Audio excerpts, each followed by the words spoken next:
அஸ்ஸலாமு அலைக்கும் வரஹமத்துல்லாஹி வரகாத்துஹு. அன்புள்ள சகோதரர்களை, இந்த மார்க்க கேள்வி பதில் தளத்துல சகோதரர் அப்துல் ஹமீத் லெப்பகுடி காட்டுல இருந்து நல்ல ஒரு கேள்வி கேட்கிறாங்க. என்ன கேட்கிறாங்கடா, அஜ்மீர் தர்காவுக்கு ஆபத்து எப்படி பாபர் மசூதி இடிக்கப்பட்டதோ அது மாதிரி காவிகளால் சங்கிகளால் அஜ்மீர் தர்காவுக்கு ஆபத்து ஏற்பட்டிருக்கிறது. இதை நம்ம ஒரு முஸ்லீம் எப்படி பார்க்க வேண்டும்? தர்கா என்பது இஸ்லாத்துல உள்ளது கிடையாது, அது இடிக்கப்பட வேண்டியது. ஆனா பள்ளிவாசலுக்கு நம்ம போராடின மாதிரி இதற்கு நம்ம போராட வேண்டுமா, இதற்காக குரல் கொடுக்க வேண்டுமா அப்படிங்கிற ஒரு கேள்வி என்ன செஞ்சிருக்கிறாங்க, கேட்டிருக்கிறாங்க. இது ஒரு நல்ல ஒரு கேள்வி. இது பொதுவாக அந்த தர்கா தலங்களை பொறுத்தளவுக்கு தர்கா தலங்களுக்கும் இஸ்லாத்திற்கும் எந்த சம்பந்தமும் கிடையாது. அது இடிக்கப்பட வேண்டியதுதான், அது இல்லாமலாக்கப்பட வேண்டியதுதான் அப்படிங்கிறதுல மாற்று கருத்தும் கிடையாது. ஆனா நம்ம எதிர்க்கக்கூடியவர்கள், நம்ம எதிர்க்கக்கூடியவர்கள் என்றால் அந்த சங்கிகள், RSS இந்த மாதிரியான வகைராக்கள் அவங்க என்ன பார்வையில பாக்குறாங்க அப்படின்னா, இது முஸ்லீமுக்கு சொந்தமானது தான், இது முஸ்லீமுக்கு உரியது, முஸ்லீமுக்கு சொந்தமானது அப்படிங்கிற அடிப்படையில் தான் என்ன செய்யறாங்கன்னா, பல தர்காக்கள், பல பள்ளிவாசல்கள் இது எல்லாம் என்ன செய்யறாங்க, குறிவைத்து காய் நகர்த்தி கொண்டிருக்கிறார்கள். ஆனா இதை நம்ம அவர்களுக்கு விடக்கூடாது.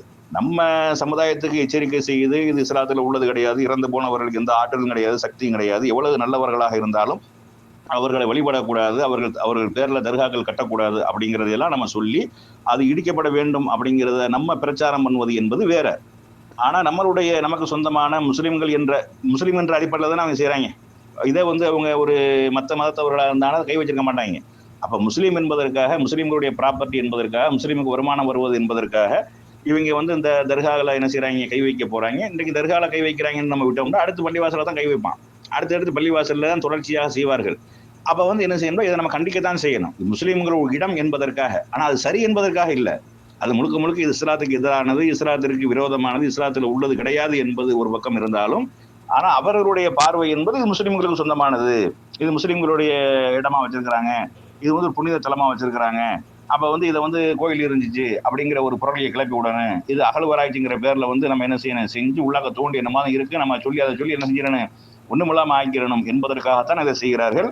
அதனால இதையும் நம்ம என்ன செய்யணும், கண்டிக்கத்தான் செய்யணும்.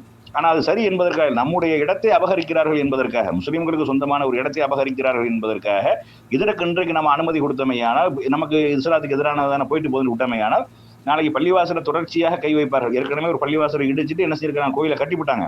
இப்ப இதை நம்ம அனுமதிச்சாம அடுத்து தொடர்ச்சியா என்ன செஞ்சிருவாங்க, அந்த மாதிரியான காரியத்தை செய்வார்கள் என்பதற்காக இது எதிர்க்க வேண்டும். ஆனா நம்ம மக்களுக்கு செய்யக்கூடிய பிரச்சாரத்தை தர்காக்கு இஸ்லாத்துக்கு சம்பந்தம் கிடையாது, இறந்து போனவர்கள் இறந்து போயிட்டாங்க, முடிஞ்சு போச்சு, அவர்களுக்கு இந்த உலகத்துக்கு எந்த தொடர்பும் கிடையாது, அவர்கள் நம்ம பேசுறதை கேட்க போறது கிடையாது, நம்ம பார்க்க போறது கிடையாது, அவர்களுக்கு நமக்கும் தொடர்பே கிடையாது, அவர்கள் வேறு உலகத்துல இருக்கிறார்கள், நம்ம வேற உலகத்துல இருக்கிறோம் என்பதையெல்லாம் மக்களுக்கு சொல்லி, அந்த மக்களை, அந்த அஜ்மீர் தர்காவுடைய நிர்வாகிகள் அவர்கள் எல்லாம் நாடி நேர்வழியை கொடுத்து விட்டானே, அவர்களே அதை இல்லாமலாக்கி விட்டு அந்த அடக்க ஸ்தலத்தை தோண்டி தூக்கி தூர போட்டுட்டு அங்க ஒரு பள்ளிவாசலை கட்டி விட்டார்களே. ஆனால் அப்படித்தான் நம்ம செய்யணும், அதற்கு உண்டான வேலையை தான் நம்ம செய்யணுமே ஒழிய நம்மளே போய் இடிக்கக்கூடாதுங்கிறோம். இப்ப நம்ம ஏகத்துவத்தை சொல்றோம், இப்ப நம்மளே போய் தர்கால போய் இடிக்கலாமா, இடிக்கக்கூடாது. மக்களுக்கு உண்மையை உணர வைத்து புரிய வைத்து அவர்கள் மூலமாக அந்த ஊரே இனிமே தேவையில்லை, இந்த தலம் நமக்கு இஸ்லாத்துக்கு உள்ளது கிடையாது, இஸ்லாத்துக்கு விரோதமானது, அதனால நம்ம அந்த தலத்தை தூக்கிடுவோம், அங்க வேற ஏதாவது ஒரு மதரசாவோ ஏதாவது ஆக்கி விடுவோம் என்று அவர்களாக உணரக்கூடிய வகையில தான் நம்ம செய்யணும் அப்படின்னு நம்ம பிரச்சாரம் பண்றோம். இப்ப நம்ம போய் எந்த தர்காவும் இடிச்சது கிடையாது, இடிக்கணும்னு சொல்லக்கூடிய நம்ம இதான் இடிச்சிருக்க மாதிரி இடிக்கல. ஏன் இடிக்கல, அவர்களுக்கு உணர்த்தணும், அது தவறு என்று உணர்ந்து அவர்களாக அதை செய்ய வேண்டும் என்பதற்காக. ஆனா அந்த RSS போன்ற வகைராக்கள் அவங்க இது முஸ்லிம்களுக்கு சொந்தமான இடம் என்பதற்கு தான் குறிவைக்கிறார்கள் ஒழிய, அதை நம்ம விட்டு கொடுத்தமையானால் அடுத்து என்ன செய்வாங்க, தொடர்ச்சியாக முஸ்லிம்களுடைய வழிபாட்டு தலங்களை எல்லாம் என்ன செய்வாங்க, பள்ளிவாசல் போன்ற இடங்களை எல்லாம் அபகரிப்பார்கள். அதற்கு நம்ம இடம் கொடுக்க கூடாது அப்படிங்கிறதா நம்மளுடைய நிலைப்பாடு, கருத்து.